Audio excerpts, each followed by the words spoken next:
Welcome back to 755 is Real. I'm David O'Brien, Braves writer for The Athletic. I'm with my co-host, Eric O'Flaherty, former Braves reliever. What's happening, Eric? What's up, Dave?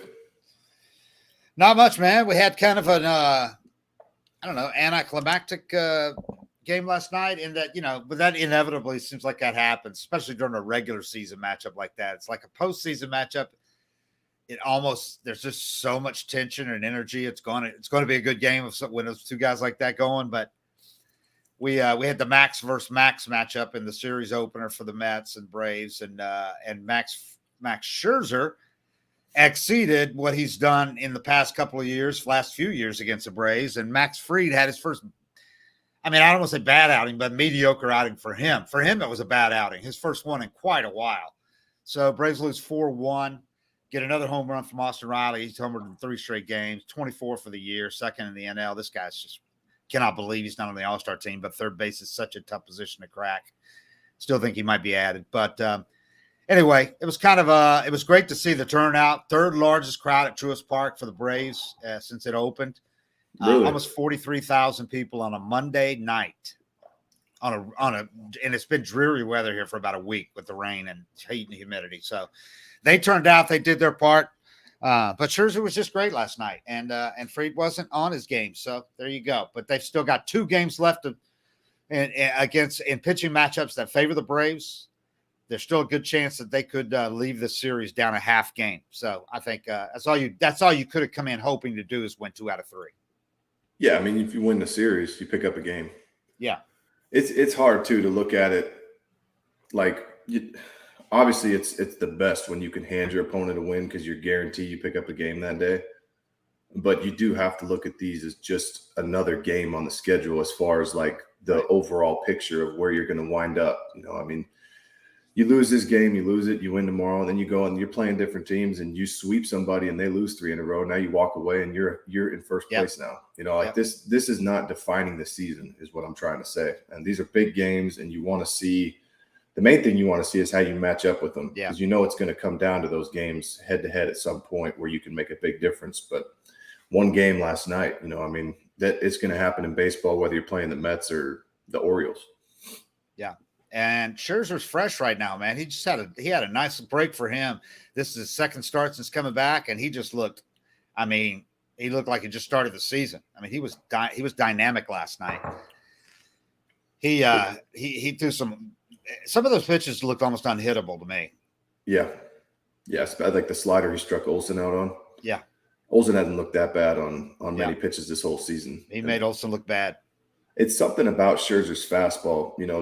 The release, the way he releases it, he's kind of on the side of the ball and the plane he throws it at.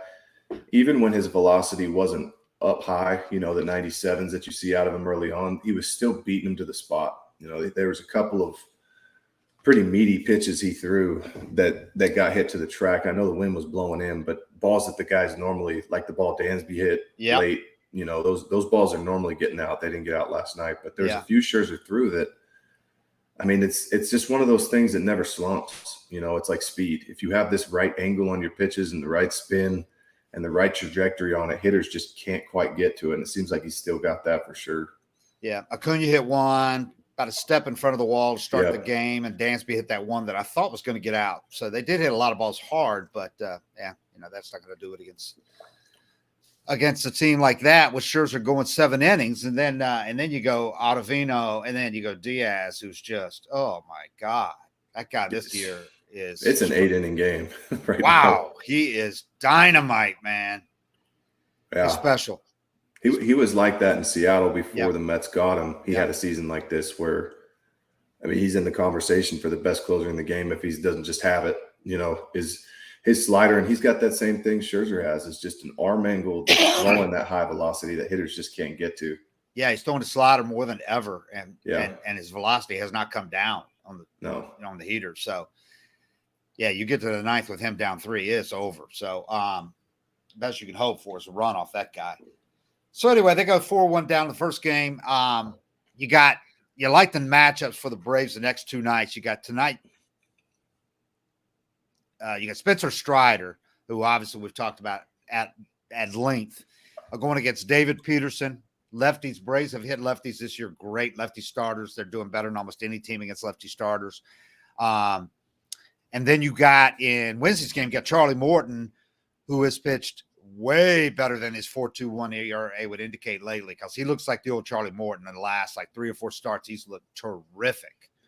I mean, that last start, I thought the way he began the game, I thought he might throw a no-hitter tonight. And he gave up one hit pretty quick, but he really looked – that curveball right now is – he's got the sweeper going again, man, and that just and that back foot. And he's just he's back to being Charlie after everybody worried about him so much in the first month of the season. Like, okay, is it done? Is it's last year now? He looks fine. He looks really good.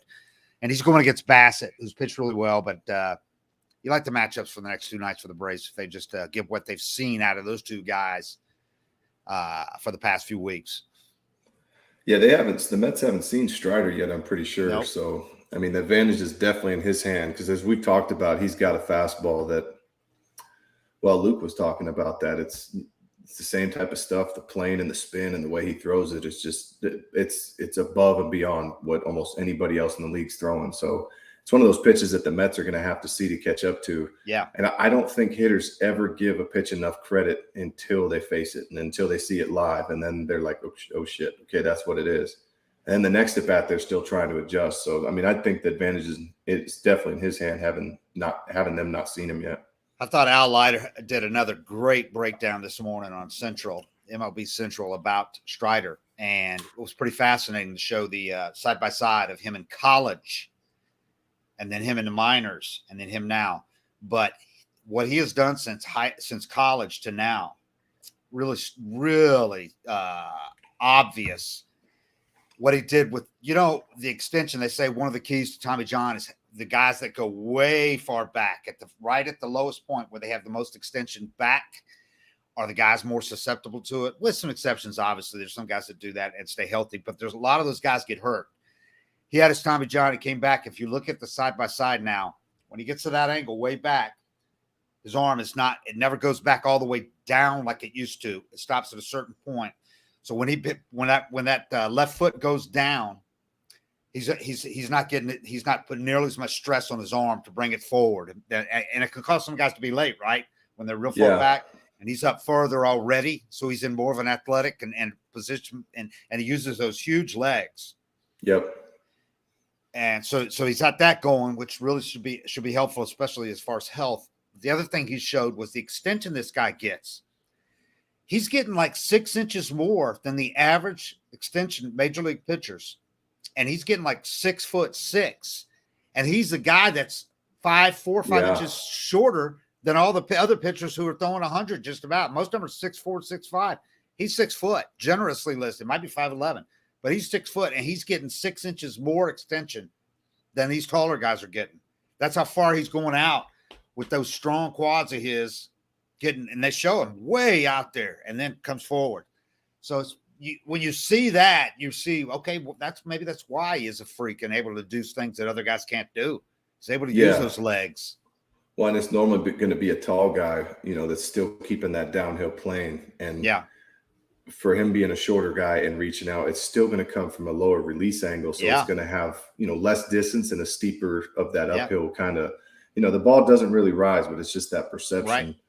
And, if you want to know how much of a difference that makes, just think how hard people have fought when the idea of moving the mound back's been brought up. Right. They want to move the mound back 6 inches or a foot. And it's like, pitchers are that 6 inches makes all the difference of time to perceive the ball and everything like that. And I would look at it, the data wasn't available early in my career, but I would look at it after games and I was trying to figure out what I was doing different on my good games. And I figured out when I looked at the StatCast stuff, I had an extra 4 or 5 inches of extension on the days that I felt like I got away with pitches. Yeah. Because it's just that little extra time that the hitters get to read it and see the ball, that they're able to hit it. And there's guys like Kenley gets a ton of extension. Yeah. Kenley's got to be, I'd say, close to 7 feet. Or that dude that was jumping off the mound, Carter Capps. Yeah. I think he was close to like 8 or 9 feet and throwing 100 and nobody could touch it. But that extension is one of the biggest things. You know, we didn't have that data early in my career. Right. It was like, why is this guy getting away with 94? And there's a dude throwing 100 that's getting ripped all over the park. Well, the dude throwing 100 was spinning off and showing the ball and releasing it from 6 to 10 inches closer than Buddy Carlisle that was throwing 89 by everybody. You know, that all those little things really matter. Yeah. So between that and having some deception or hiding the ball longer, but yeah, if they're not seeing it until at least 6 inches later than the other guy, and he's throwing 100. Yep. I mean, that's huge. Well, and that's what DeGrom is. I mean, DeGrom gets a ton of extension and throws 100 and puts it wherever he wants. But those are the things that teams know now. You know, when they're picking guys up or looking at guys, they have data on all this stuff. And you could watch the swings and know for the most part, but now they have it confirmed. Right. And if he's getting another 6 inches, as short as he is by comparison, then he's coming even lower, right? Because he's extended even further down the mound. Yep, but he's got the spin and the trajectory to it where it's a different plane than anybody's used to. And you see the side, but when he's at full extension and that foot's out there and he's coming like this, you see those legs, man. Yeah. You couldn't do that with the normal size legs. That guy's got some huge legs and he's using every bit of it. I liked listening to Luke talk about his weird workouts. Yeah. Because if you do weird shit and you suck, you're getting destroyed for it. If you're doing weird stuff and you're getting it done, there's always, you know, a few guys in the clubhouse are going to go start trying to do some handstands too. Yeah, it's like having a peace sign on your glove and on your chain. If you're not any good, guys are going to give a shit about that peace sign. But you're doing good, hey, power to it, brother. Good it's for you, all based on results. So last night was a big night. It was an encouraging night in one regard for the Braves. Besides the Austin Riley hit another home run, was Robinson Canó, man. You know, I only got a glimpse of him when he was at the Mets this year, and it wasn't very impressive, but he didn't get to play much at all with them, and they released him. Then he goes to San Diego. Again, barely's getting going. They released him, or they were going to send him to AAA. He wouldn't take the assignment. So he's like, well, they were like, release him. Well, then he saw there were no free agent offers out there. So he's like, all right, I will send that minor league deal. So he signed a minor league deal with the Padres, went down to El Paso, and really for a little over a month, got himself going, man. And he hit like 330 down there. And was killing right-handed pitching. So he comes up. The Braves get him from the Padres in it for cash considerations, which was $1 they paid, and they pick up, you know, in the $1. And the Mets and Padres are paying almost his entire $24 million salary. All the Braves are paying prorated portion of the major league $700,000 minimum. So you're getting a guy all but for free. And last night, he really looked like a viable second baseman. He looked good. He around the base. This is a former Gold Glover. He's still slick around the base, man. He's still plenty good. And he had 2 hits last night. He hit the ball hard. So this might be another one of those cases where the Braves scouts watching a guy down to AAA pull off, and Alex pulls off a hell of a deal. He did it by trading Drew Waters, who we knew was probably going to get traded at some point. Probably, I thought it would be before the trade deadline, you know, for a reliever or for a starter. But he trades Drew Waters, a couple other prospects, one a pretty good pitcher, and gets the 35th pick from the Royals. The most important part of that aspect was the $2.2 million slot value. So the Braves slot money for their draft goes up to about a little over $10 million, and they can spread that around any way they want. So that was huge in that regard. So they pull off a trade yesterday, and on the same day they get, or the day before, they get a second baseman from the Padres for nothing, for $1. So that's 24 hours. Alex made a couple of really nice trades that under the radar type deals. Well, they're not under the radar when you win the World Series, but 2 that could really help this team. I mean, depending on what they do with that, you know, spreading around that money, they could oversign some guy now. They can get a guy that is otherwise going to go to college if they sign him for overslot, or they can also pick up a guy in that 35th spot that, you know, you look at some of the guys picked after that. It's a long list, beginning with Austin Riley, Spencer Strider, and Michael Harris. Yeah. Austin was 41st pick, was one of those that they got in from the Padres in that in the trade when they dumped Kimbrel to get rid of Upton, if I'm not mistaken. That was the pick. And then you got third rounder Harris and 4th rounder Strider. So you can get a good pick there no doubt. Oh yeah, I think this more than anything, it's just having more guys to possibly hit on. Yeah, I yeah, mean, it's yep, absolutely. the volume of guys you can bring in that are that higher quality. I mean, you don't see guys after, I'd say, like round 5. It's going to be tough to start racking up examples like Michael Harris and Austin Riley. Right. But the first 3 rounds, Right. there's quite a few guys every year that turn into pretty damn good players, and it's just a matter of if you can get 2 or 3 of them, you've got a lot better shot of doing that versus just one compensation pick. I'd rather have 3 second rounders. Yeah. I mean, the volume's nice. Yeah, and speaking of, and the Braves have done such a good job in the draft under Dana Brown. Man, he's had some really good picks, and they've also had a couple of guys in recent years that they picked that other teams wanted more as pitchers: Austin Riley and Michael Harris. Yep. So that can also work out when you got guys that are creative and know what you want, know what you're looking at, know what you're seeing in a guy. So, but I just thought the Canó trade, getting him from the Padres for nothing.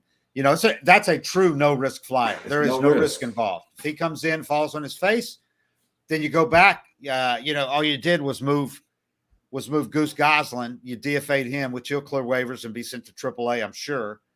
And you've got Arcia cuts into his at-bats. Okay, well, that's not a big deal. Arcia is a guy that doesn't need a whole lot of at-bats to stay sharp anyway. You can move him around a diamond.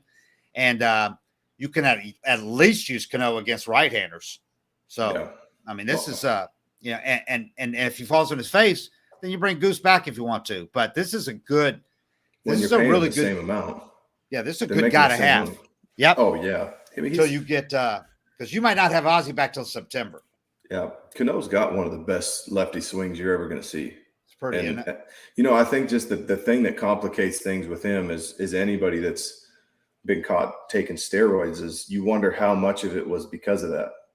And I think Nelson Cruz is a good example of a guy that's been popped minor leagues, major leagues, and still rakes. I mean, there's no, in my mind, a guy like that, there's no chance he's still on something because it's a lifetime ban. Right. Once you start getting to these bigger penalties, and I think MLB did a good job making it extreme. I still think it could be more extreme, minus like the false tests that sometimes seem to happen. Yeah. Which I don't know if I believe, but it's tough to look at Canó. I mean, he's got the same swing and he's got the same power. And second baseman isn't necessarily a position where you need elite athleticism. You need to be a good athlete. He is. Yeah. Good footwork. And if you're looking between having him or Gonsolin, it's Cano's like the peak that you could get from him if he locks back in and has that chip on his shoulder and wants to rake. And sometimes going to AAA is the best possible thing for a guy, because then you realize I'm not playing for money anymore. I'm not playing for stats.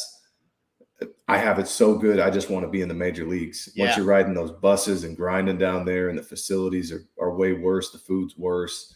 There's 10,000 at the games instead of 50,000. You just want to stay in the big leagues. And I think that's like the most humbling thing that can happen and really change guys' careers for the better.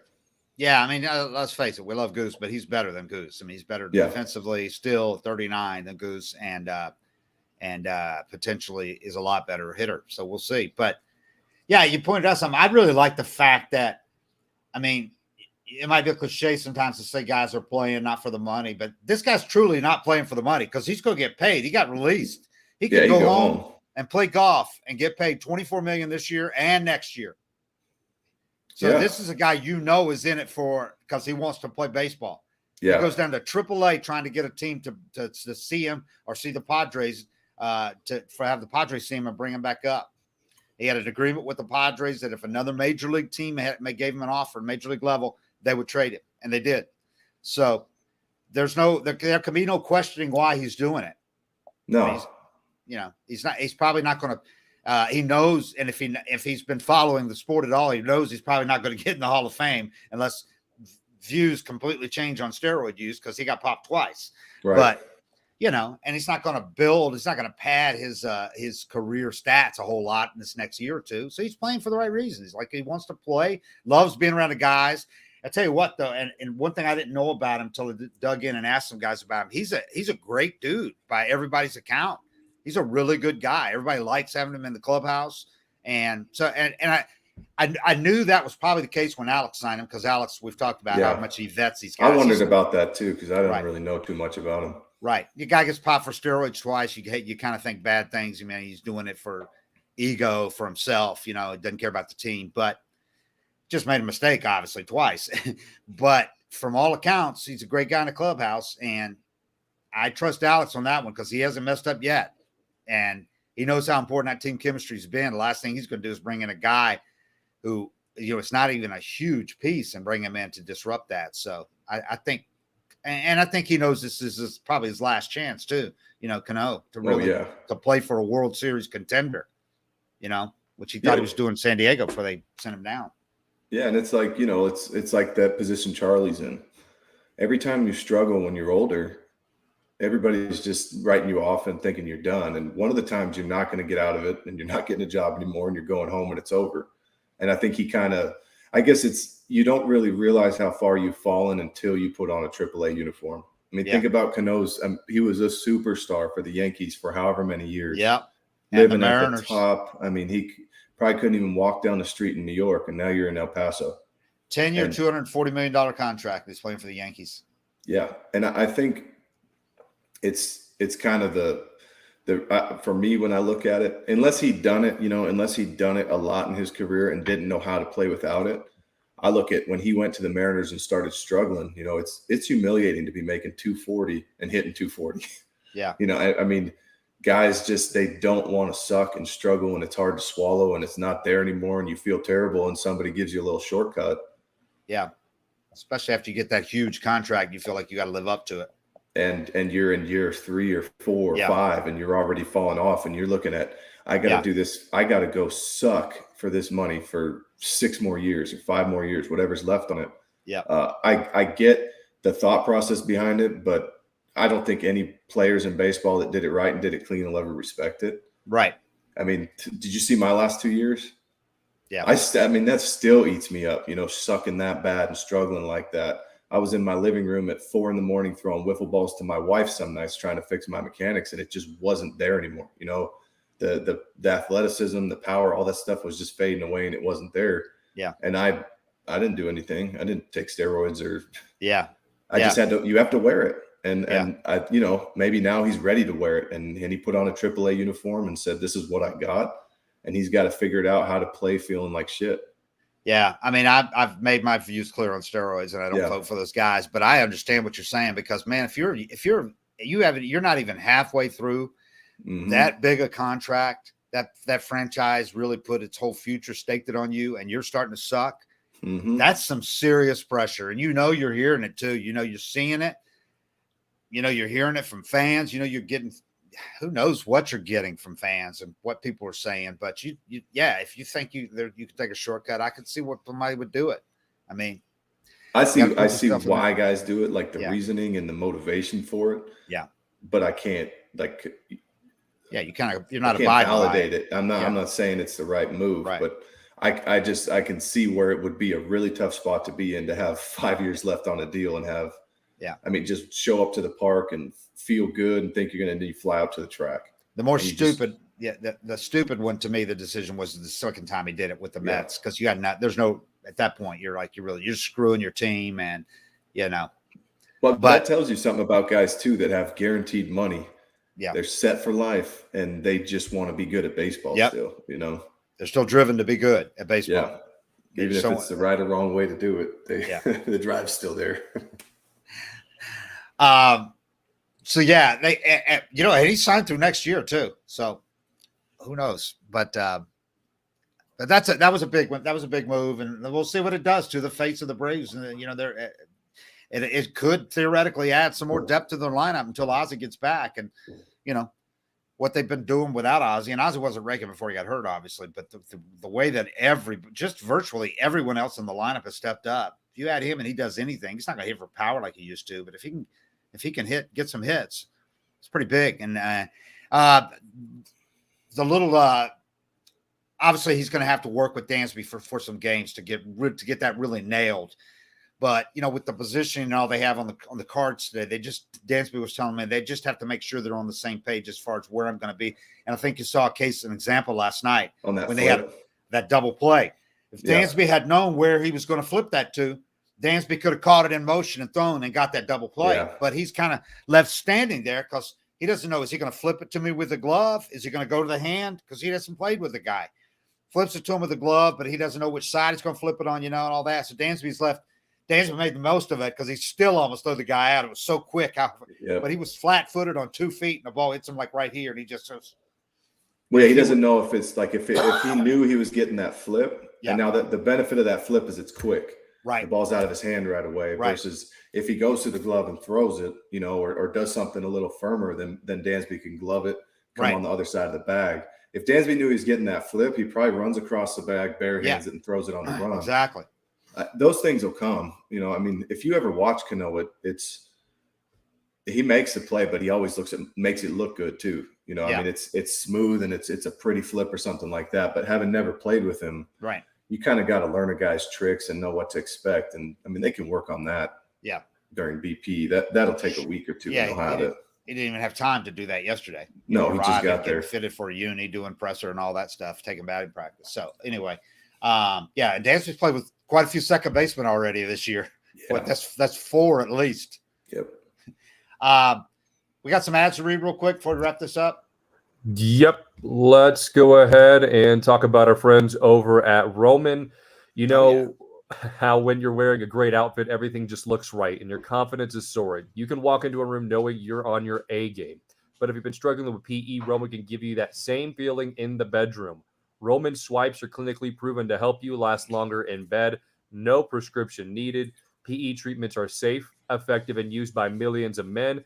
And it comes with free 2-day shipping. So go to GetRoman.com/755 today. And if you're approved, you'll get $10 off your first order. That's GetRoman.com/755. We thank the folks over at Roman for sponsoring today's show. And if you guys haven't already, make sure that you're subscribed to 755 is Real on Apple, Spotify, wherever you get podcasts, and also here on YouTube where you can see our video streams. And also make sure if you aren't subscribed to The Athletic yet, go to theathletic.com/755. You'll get a nice deal there. $1 a month for your first 6 months. To The Athletic, you can read all of David's great written work. You get access to The Athletic Baseball Show, free of subscription. Same thing with 755 Israel and everything else The Athletic has to offer. So make sure you check out all of those great opportunities here with 755 Israel and The Athletic as David continues to make coffee.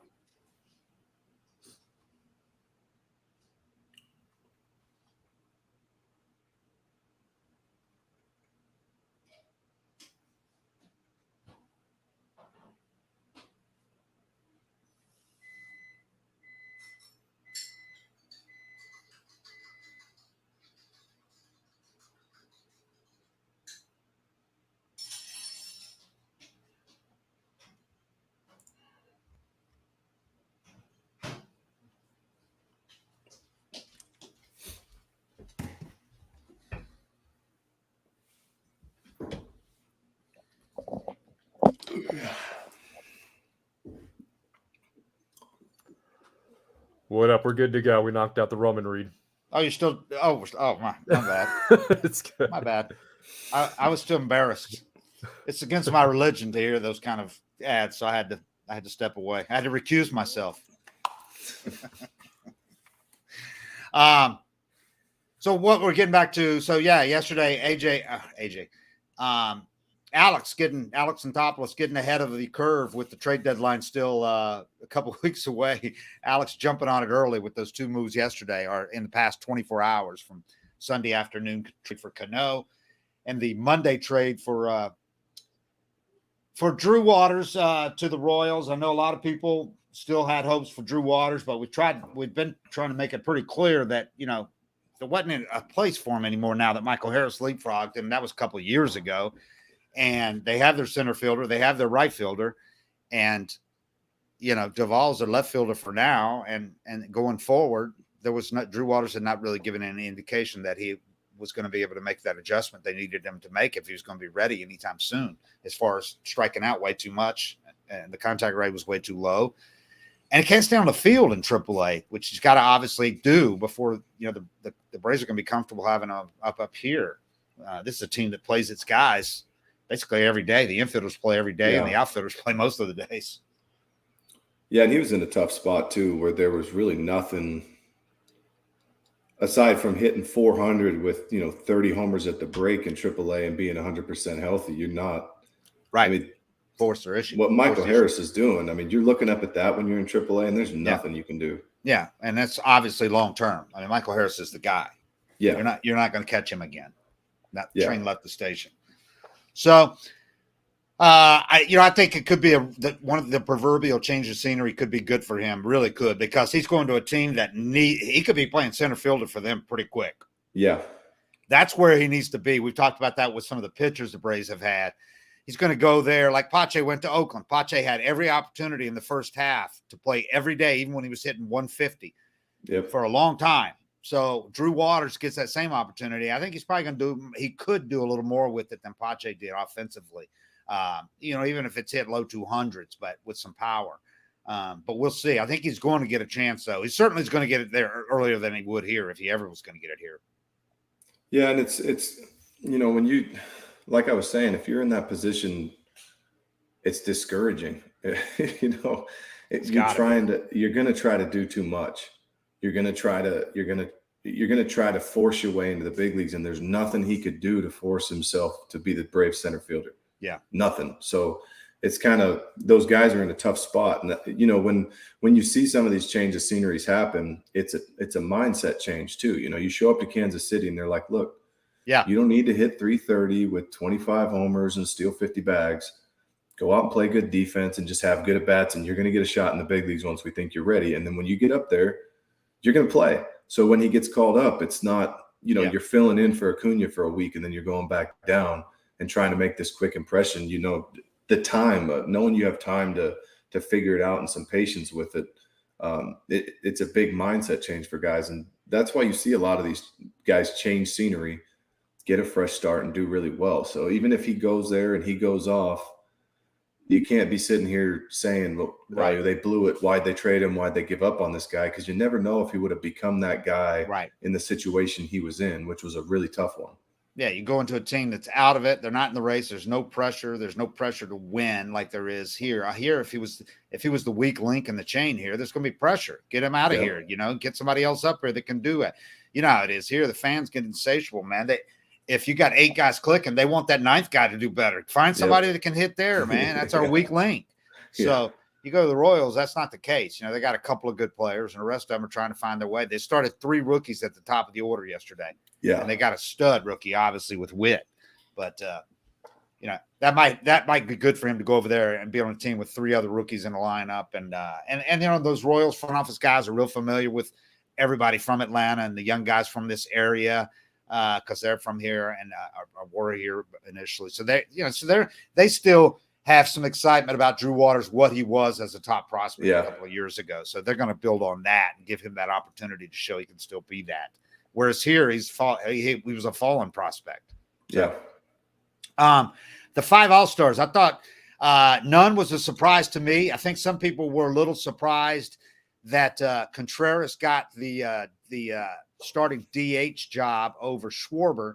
But I was not surprised Contreras got it, only because he had the 2nd most fan votes, and this is all about the fans voting the starters. So why wouldn't you go to the 2nd guy, who was a close 2nd, with the fan votes, or not close, but Bryce Harper was 1st, and he got hurt. So they went to Contreras.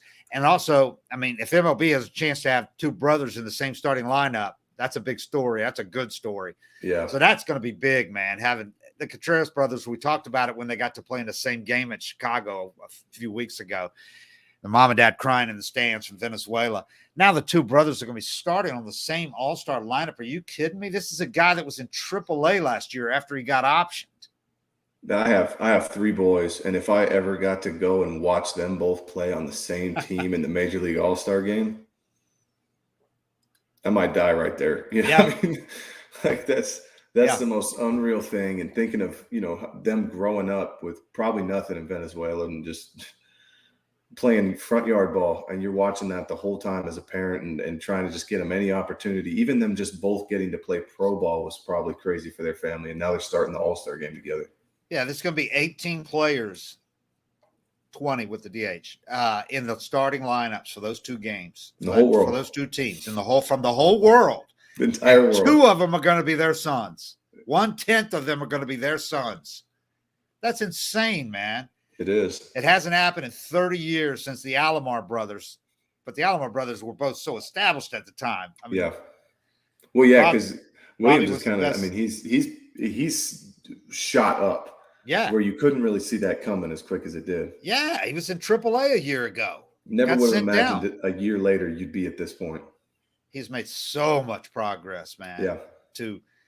To really make that Langoliers trade. When they traded Langoliers, everybody's like, oh my God, I was one of them. I was like, I cannot believe they traded Langoliers.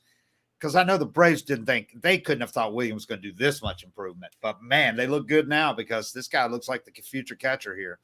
But yeah, when the Alomars did it, Robbie Alomar was the best second baseman in the world, and his brother Sandy Alomar was a veteran at the time as well. So this is really, really big. And the Boone brothers were reserves in the same All-Star game, but this is an entirely different thing, man. So good to them. Good for them. So the 5 Braves, the others, no surprises. Ronald Acuna was voted by the fans. He's not having an all-star year, but you know what? He's voted first by the fans. He was the highest vote getter. That happens every year. And for a while there, he was definitely playing like an all-star. He slipped in recent weeks, but it's about excitement, and there's nobody more exciting. So I got no problem with that at all. I bet when you look at his stats at the end of the year and there's Yeah. an all-star next to it, Yeah. you forget there was any questions about it. Right. You know, he's an all-star every year for me. And we know how fast he can turn it around as well. Yeah. He can boost those numbers in a matter of 3 weeks. Yeah. So then the others, Max Fried has pitched as well as anybody except maybe Alcantara.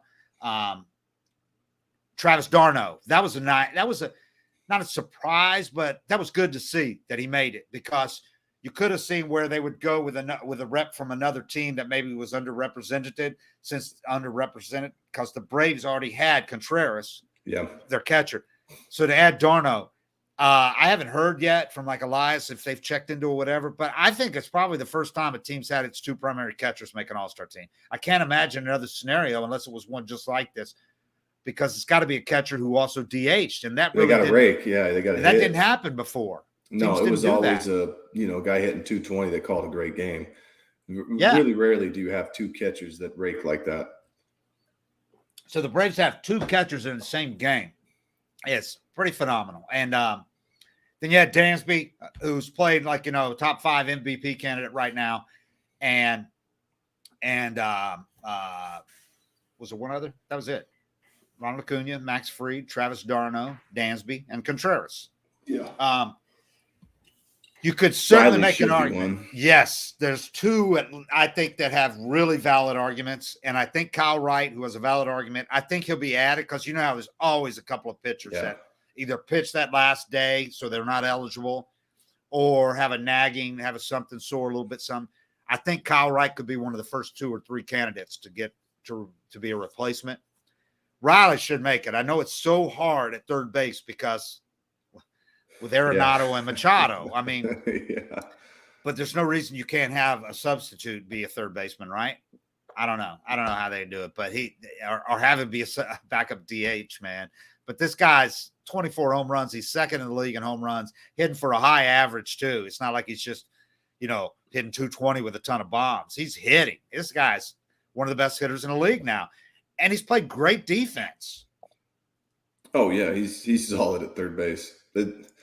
Some guys just draw the short straw when it comes down to it. Like you'll have a second baseman, and there's just happens to be no good second baseman that year, and the guy's hitting 275 with 10, playing some decent defense, and you have a third baseman that's going to hit 30-something homers, and there happens to be Machado and Arenado in the league that they definitely make more highlight reel type of plays, just crazy running and throwing. They're more well known, fans contracts, more animated. I mean, there's just things that kind of get the spotlight on you more that Austin doesn't necessarily do. But when you look at what he does as overall value, he's just as valuable to me. Yeah, and because when you look at a stacked position like that, then you can go back and look at some of the great players, and people are like, he only made like 6 all-star teams. You're like, yeah, you got to look at who was playing that position at the time, which is why I like Chipper Jones. Chipper Jones, you would have thought would have made 10, 12 all-star teams, right? He did. made about half that many. Andrew Jones, 10-time Gold Glove winner, 400 and some home runs. You think, what, 10 All-Star teams? No, he didn't. Because there's periods where there's our great players at a position. So if you're not one of the two each in that particular year, you're probably not going to make it. So you can't really go by that, which makes Hank Aaron all the more astounding. He had like 25 All-Star teams in 23 years because they had a couple years where they had two All-Star games. They had two? Yeah, they had a couple years where they had one at the break and then at the end of the year too. Yeah, and he made it both times. That's why he has more All-Star appearances than he did years in the majors. That's weird. I do think they should do, because you see a lot of guys that just get hot for a half a season. I would like there to be kind of a similar, just star by your name for like a full season All-Star too. Guys that can put that full season together year in, year out. A lot of those guys, you go back and look at their All-Star seasons and they're like, he was an All-Star because they did it all before the break. Yep. And they either fell off or they got hurt or both after the break, and they ended up having a pretty crappy year. Same for MVP voting. The great stat, great trivia is Chipper Jones in 99 when he won MVP, and Terry Pendleton in 91 when he won MVP, two Braves third basemen. Neither one of them made the All-Star team that year. That's crazy. In the MVP season, because they did the reverse of that. Yep. Great second halves. Terry put the worst of first team on his back, and Chipper, 99 when they won, he basically single-handedly beat the Mets down the stretch with home runs and big hits. Well, and that's when you're going to win the MVP too. Yeah. If you do something down the stretch that changes your whole season. Yeah. That's why like a guy like Austin Riley or Dansby Swanson down the stretch, if they're huge, could win MVP this year. Yeah.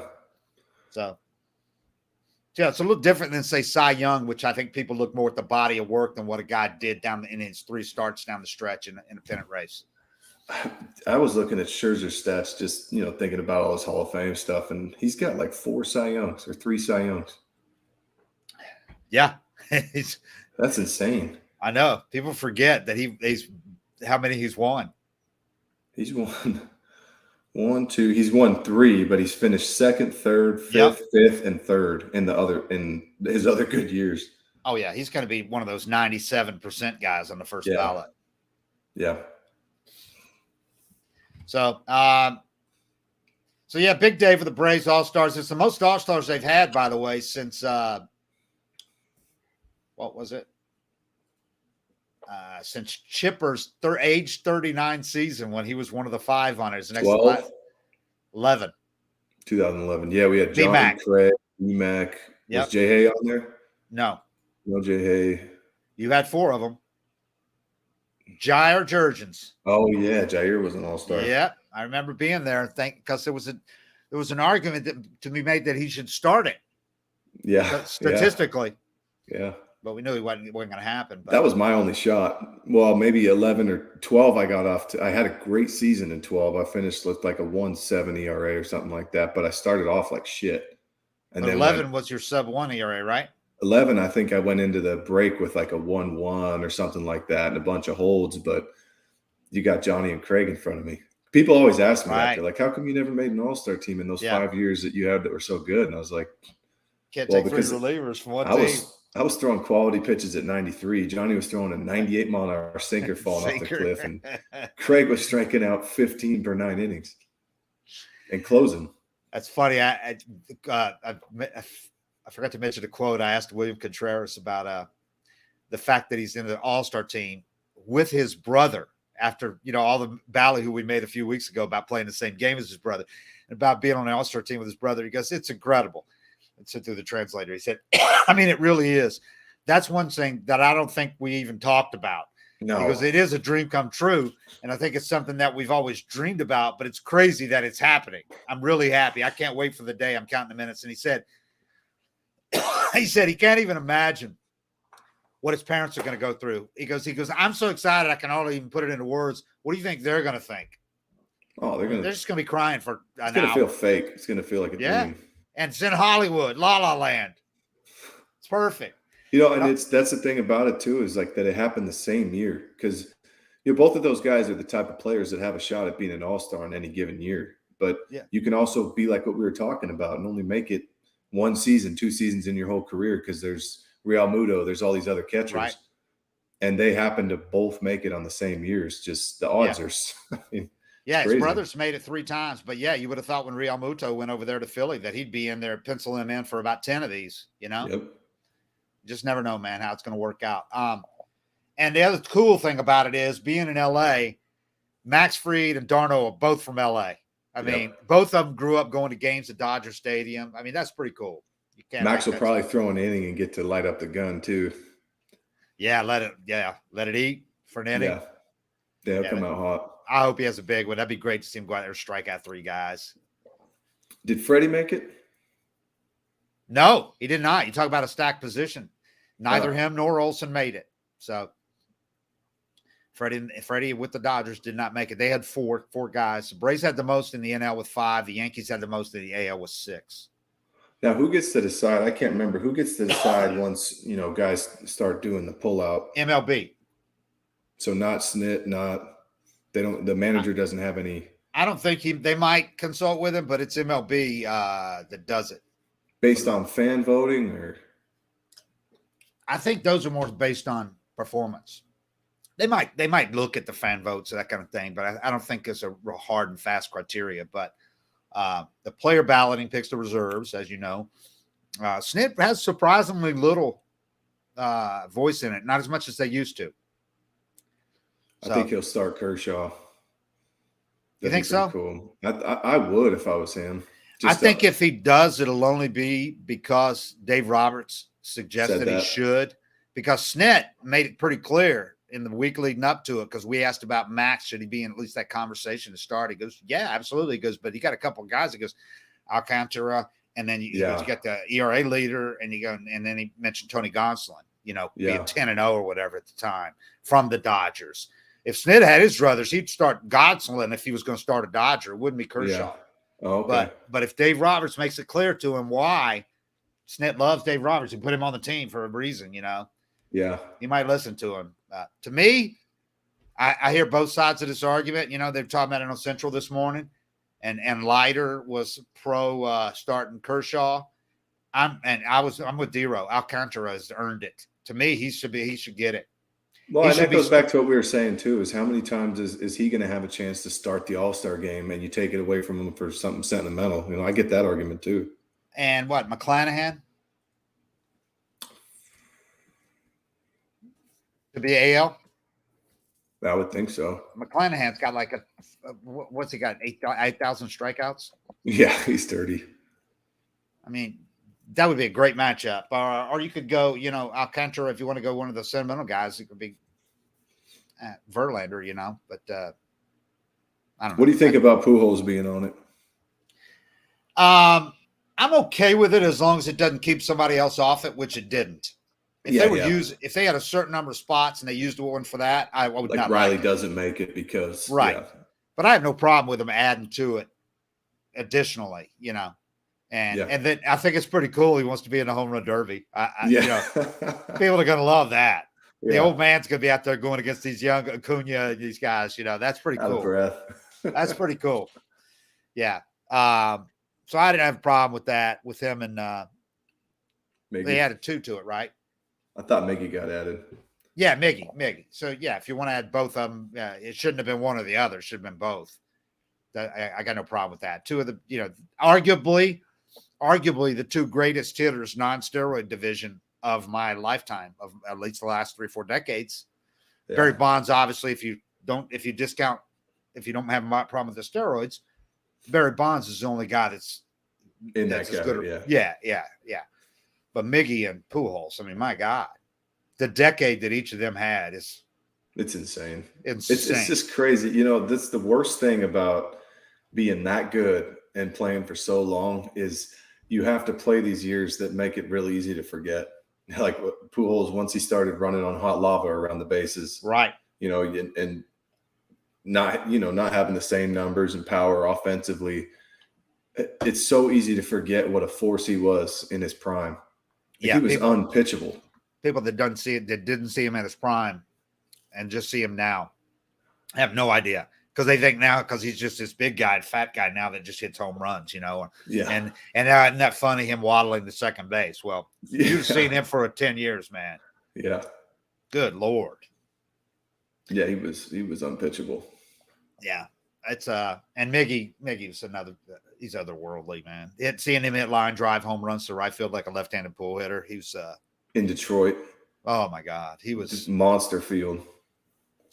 Yeah. So All-Star game's gonna be pretty cool. And to see all those Braves there, and then to have Snit with Wash and the whole coaching staff there, and Weiss sitting next to him, that's gonna be pretty cool. So the Braves fans will have plenty to watch.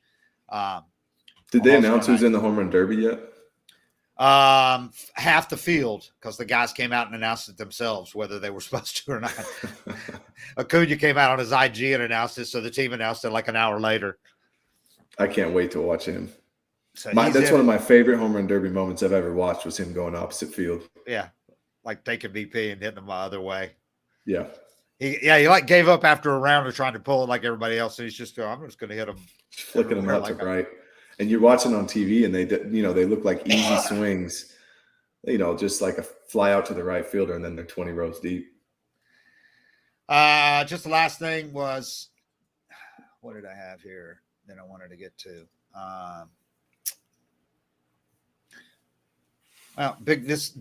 You were talking about how any game counts as a win, and it's like Snit said, we can't clinch the division this week. He said this going into this series. You can't clinch it. Yeah, it's a big series, but you can't clinch the division. Neither team's going to clinch the division this week.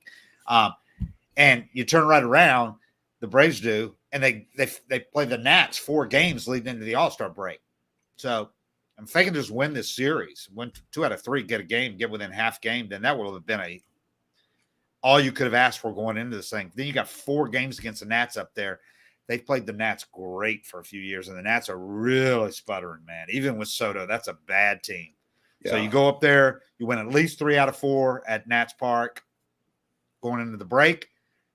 Real good chance you could go into the break even or up a game in the division. The only thing you don't want to have happen is it's like I said, win's a win, but there is an aspect of when you're chasing a team. Like, I don't know if you remember when we were chasing the Phillies for like 9, 10, 11. Yeah. We'd be 2 games back and we'd leave down 4 or we'd leave down 5. Yeah. And every time we got close, they'd just stomp on us. That was like them letting us know they were a little better. Yeah. And you don't want the Mets to have that feeling just for confidence. You want them worried about you. So if you can take 2 out of 3, it does send a good message that they're going to have their hands full with you all year. Yeah, I mean, it's not the end of the world if you lose 2 out of 3 in the series, but you really do want to win these next 2 games because they're really winnable with the 2 pitchers you got going. You had your bad one last night, you understandably against a great pitcher. You didn't do a lot offensively. It means you do because the Braves haven't struggled. This offense hasn't struggled in back-to-back games for a while, man. They've been clicking. So I fully expect them to come out tonight and do it. Struggling against Scherzer is no, everybody is. Right now. Turn the page on that pretty quick. He's had 2 starts since he came back from the IL, and they've both been great. He had 9 strikeouts in 5 innings. The first one come back, and then 5 or 6 innings. So, he looks great right now. So it's cool to see him fist pumping and getting that fired up over a July game. After everything he's done and accomplished, he knows what these games mean, and even he's crazy, man. Even his rehab starts. They show video of him just locked in the dugout, and guys that can bring that intensity and continue to bring it always impress me. Yeah, the fire burns as hard as it ever did in that guy, man. It's a ferocious fire.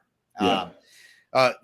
You mentioned Cano going down to AAA to El Paso. It's like if there was going to be a reminder of how far you've fallen or what you got to do, and you still want to play and you're still getting paid, even if you don't, he goes down to El Paso in the middle of the summer. Yep. Hot as Hades down there. And he's playing for the Chihuahuas. Yep.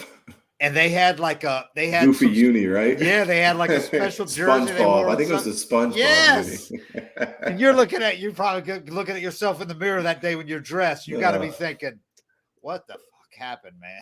After putting on pinstripes for 10 years and looking in the mirror. I mean, there's no better feeling than putting on a major league uni and looking in the mirror. I love that every single day. And now you're putting on a SpongeBob uni and trying to hang on for dear In life. El Paso, Texas, in the middle of summer. So that to me said 115. all I needed to know about how bad he still wants to play. Yeah, and a lot of guys don't. A lot of guys take it and they say, they're just getting paid to be at home and barbecue. Yeah. So got to admire that about him, man. Yeah, he just doesn't want to be done. Loves to play. Doesn't want to hit the links yet. All right. 2 more against the nasty Mets, the Metropolitans, and 4 against the Nats. We'll talk again early next week from DC not early next week. Friday, this weekend. Maybe? Thursday, Late Friday. this week from DC. As we wrap this thing up going into the break. Can you believe that? We're over halfway through and we're almost at the break, man. It's gone quick and slow at times. Sometimes it feels long. I tell you, though, it feels so good to get to the All-Star break as a player. It's got to, man. I can't imagine. Just to get those 3 or 4 days with no pressure. Boys And need tell you it. what, it goes a lot faster when your team is winning, doesn't it, than when you're struggling? Oh, a month goes a lot worst. faster when you win like 20 out of 30 games. Yeah, and then as a player, it's like you have the break, you get through July, and then you look at the schedule, and you're like, if I can get through August, we're there. Because then September just flies by. Yeah. But June is the longest month of the season, and then July you get the All-Star break. It's a long season, man. Especially if you're on a bad team. If you're on a bad team, non-contender. the guy's like, or if you're just not playing, like if you're in Cano's shoes, and if they give him a chance to play every day and make an impact, it'll pick up for him. All right. Thanks, everybody. We appreciate it. 755 is real. We'll talk again later this week.